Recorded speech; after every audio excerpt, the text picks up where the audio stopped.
I have a dream that one day all children will be able to join hands as sisters and brothers. I have a dream that one day every valley shall be exalted, every hill and mountain shall be made low, the rough places will be made plain, and the crooked places will be made straight. So, because the call for prayer, it is a message and it is said in Arabic language, so I would like to use this opportunity to just briefly and quickly inform us what does it stand for, what does it mean. And after a minute as he is calling to prayer, we understand what he's saying. أشهد أن لا إله إلا الله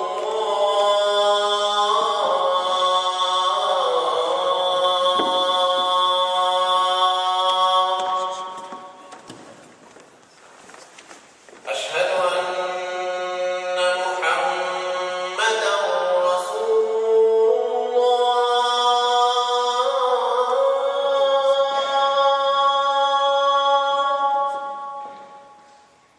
أشهد أن محمدا رسول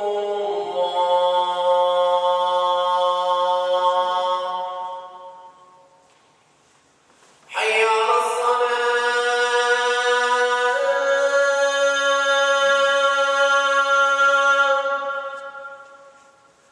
حي على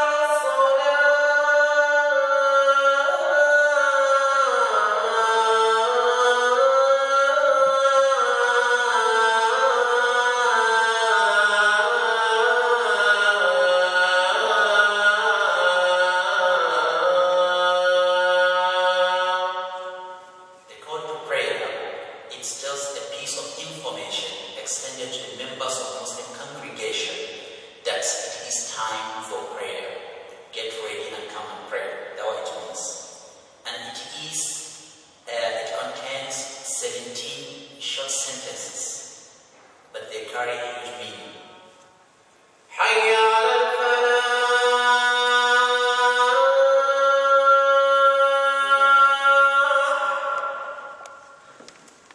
حي على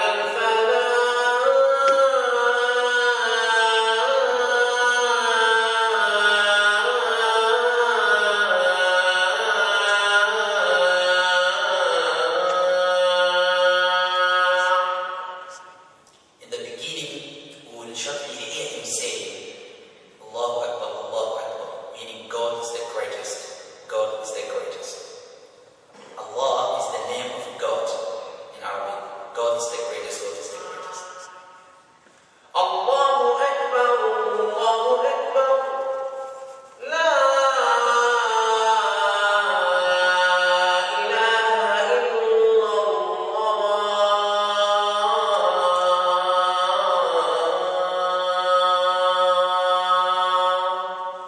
As I mentioned before, my work is centred on faith and cultural diversity, and we are an education charity. Part of our role is to help people to learn about and learn from each other.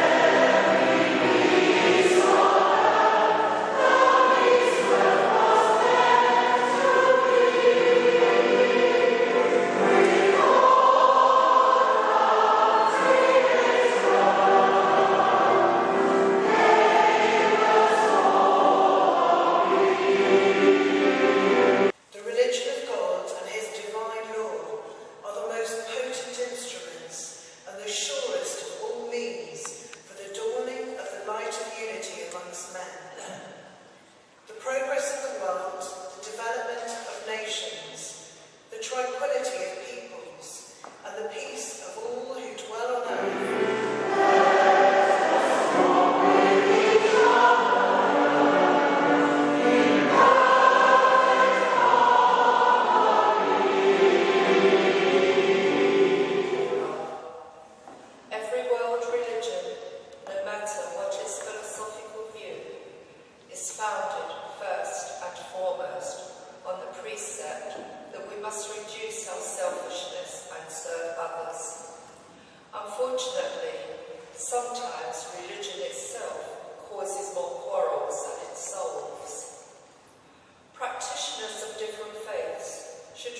like a single type of food, cannot satisfy everybody.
how the heritage we leave will influence their lives. May we start each day by counting our blessings. The blessing of being alive, the many miracles of the living world with which we are one, the ability to possess and to love and to be loved, the many gifts and talents we have been given. We remember too the support we receive daily and the support we are able to extend. Dear God, we look to this day, for it is life, the very breath of life. For yesterday is already a dream, and tomorrow is only a vision. But today, well lived, makes yesterday a dream of happiness, and every tomorrow a dream of hope. And so we go out into this our city and into the world, face to face and side by side. And may God's blessing go with us all. Amen. Quaker Faith and Practice, 2708. The city of Birmingham, England, where I live, is one of the most racially and religiously mixed communities in Europe. It has a stimulating, challenging and exciting atmosphere. On one occasion, at a big interfaith gathering, I was being very Quakerly and very enlightened. The discussion was about prayer, and I confessed that it was my habit to pray anywhere, and that I could do so sitting comfortably in a chair.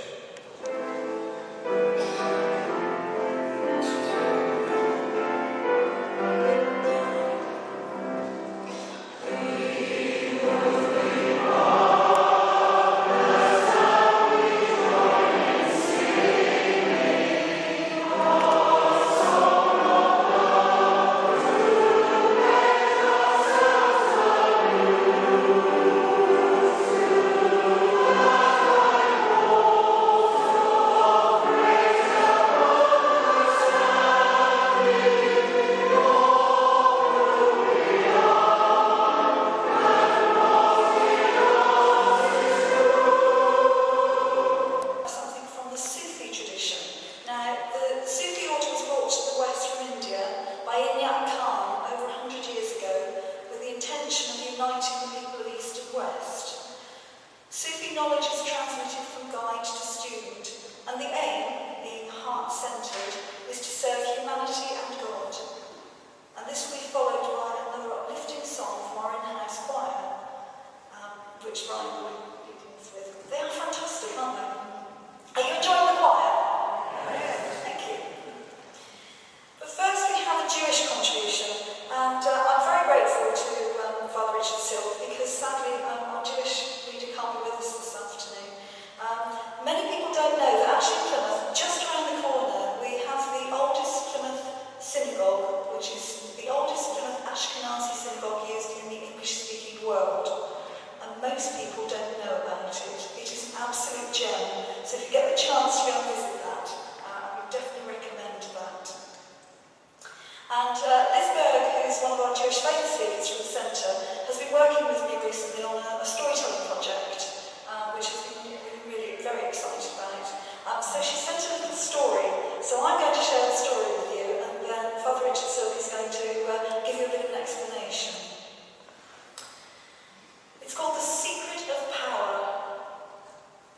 Filled with pride after creation, water is flaunting its power, swirling around, even up to the heavens. God rebukes the water, but it boasts that it is the best creation of all, for it can cover all the land with floods.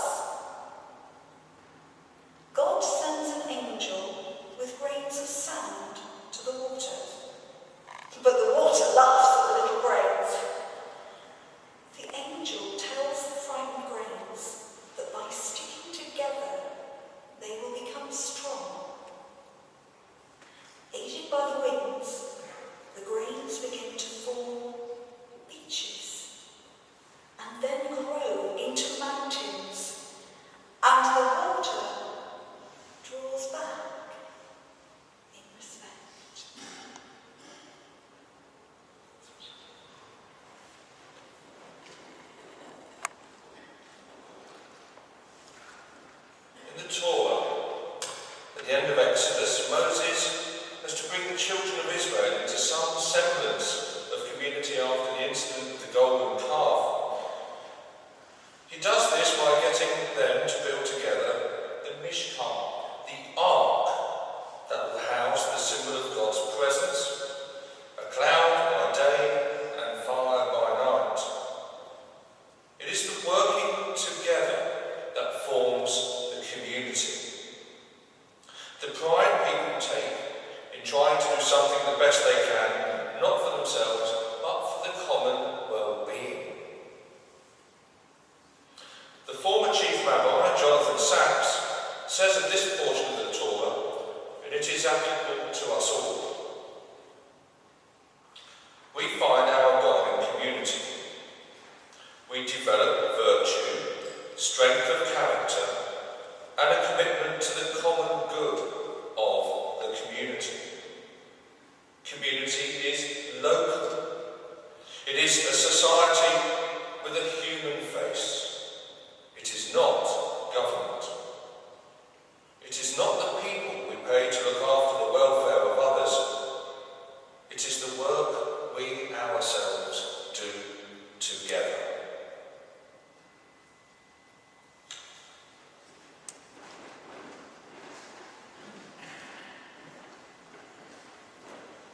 Kingship is not something that is learned or taught. Kingship is a tendency that arises from a heart that is tuned to a proper pitch.